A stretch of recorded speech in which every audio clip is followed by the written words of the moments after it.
Hello hi नमस्कार साईराम समस्त को। तो आज आपण मान मुझे आसी गोटे हेल्दी ओट्स आउ अटार केक से नो टू मैदा मैदा बिल्कुल भी यूज करनी। तो नॉर्मल सिंपल ओट्स गोटे कप नहीं, बेकिंग सोडा बेकिंग पाउडर देकी यार गोटे मु मिक्सचर रेडी करदेवी।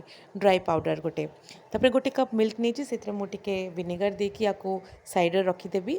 तापर बाउल रे जो मिक्सचरटा मु रेडी कली ओट्स ताकू देदेवी। आउ टिके मु गुड़ मेल्ट कर चीनी बिल्कुल भी यूज करनी। गोटे कप अटा देली तापर से जो क्षीरटा को रखी ताकू देकी टिके ड्राई गोलेबी। तापर टेस्ट पाई मु गोटे टेबल स्पून ये कोको पाउडर यूज करछि एमती ड्राई ड्राई गोलेबी। तापर गोटे कप मुझे ऑयल नहीं आपन चाहिए बटर नहीं पारे। मुझे ये मेल्टेड गुड़टा को दे देछि आउ टिके टिके क्षीर यूज करके मुझे गोटे ड्राई बैटरटे बनईदेवी। बैटरटा टिके ड्राई हे जेहेतु एटा ओट्स। तो तापर मुझे टिके टूटी फ्रुटी नहीं टेस्ट आउ लुक्स पाई आउ टिके टिके क्षीर देकी मु गोटे भल बैटर रेडी करी। एमती कट एंड फोल्ड मेथड रे आपण बैटरटा को रेडी करेंगे। कंसिस्टेंसी पूरा एमती हेबार अच्छी।